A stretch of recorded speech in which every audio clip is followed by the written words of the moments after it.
সূর্য দীপাকে বাঁচাতে এবং নিজের সর্বোচ্চটা দেওয়ার জন্য এবার নিজেই দীপার চিকিৎসা শুরু করে। এমনটাই দেখা যাচ্ছে অনুরাগের ছোঁয়া ধারাবাহিকে। রুডি দীপাকে কেবিনে আটকে রেখে একটি বস্তার মধ্যে বেঁধে রাস্তার মাঝে ফেলে দিয়ে এদিকে সূর্য হাসপাতাল থেকে বেরিয়ে এসে সেই পুরনো গুদামে খোঁজ করতে থাকে, যেখানে আগে তাদের কিডন্যাপ করে আটকে রাখা হয়েছিল। হঠাৎ সূর্যর চোখে পড়ে একটি বস্তা। সেটি দেখেই তার মনে হয় দীপা ওইখানে রয়েছে। সূর্য দৌড়ে গিয়ে বস্তার মুখ খুলে দীপাকে অজ্ঞান অবস্থায় পড়ে থাকতে দেখে চমকে ওঠে। দীপা তখন চিৎকার করে সূর্যকে জড়িয়ে ধরে। ঠিক সেই সময় অবিনাশ পুলিশ ফোর্স নিয়ে সেখানে পৌঁছে যায়। সূর্য দীপাকে নিয়ে দ্রুত হাসপাতালে রওনা দিয়ে। হাসপাতালে দীপাকে দেখে সোনারোবা, শঙ্খযুক্তা সহ পরিবারের সকলে ভেঙে পড়ে। রূপা সহ সকলে আতঙ্কে চিৎকার করে ডাকতে থাকে, ডাক্তার ডাক্তার, আমাদের দীপাকে বাঁচান।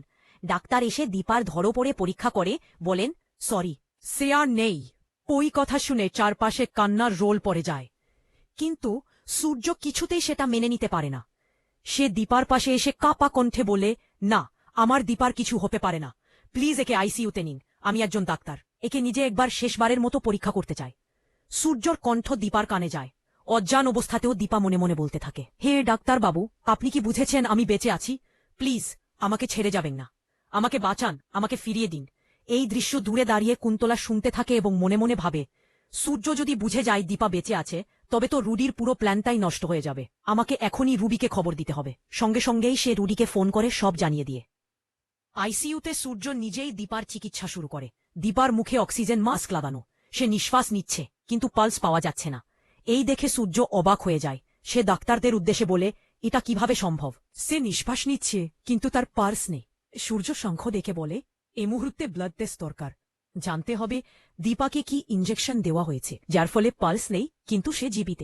ডাক্তাররা সঙ্গে সঙ্গে ল্যাবে দৌড়ে যায়। এ সময় অবিনাশ কেবিনে ঢুকে পড়ে বলে, কি হচ্ছে? ডাক্তার শঙ্খযুক্তা। সূর্য বলে, ভালো, আম তার প্রতি সে মহিমা পণ্যে একরে ইউনি দেখে জগ্রুত্ব হল। তবে এই দীপা মিনতে গেলে আন্তার পাঞ্চ থেকে বলে, জানতে হবে দীপাকে কি ইঞ্জেকশন দেওয়া হয়েছে যার ফলে পালস নেই।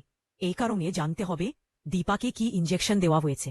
জানতে হবে, দেখেন দীপাকে কি ইঞ্জেকশন দেওয়া হয়েছে। ইউনি ব্লাড টেস্ট দেও না, আমার কি করেছে? আমার প্রতি সে ইঞ্জেকশন দেওয়া হয়েছে এন পেশেন্ট। এই কারণে এই দীর্বাদাতে দীপা নিঃশ্বাস নিচ্ছে কিন্তু তার পালস নেই।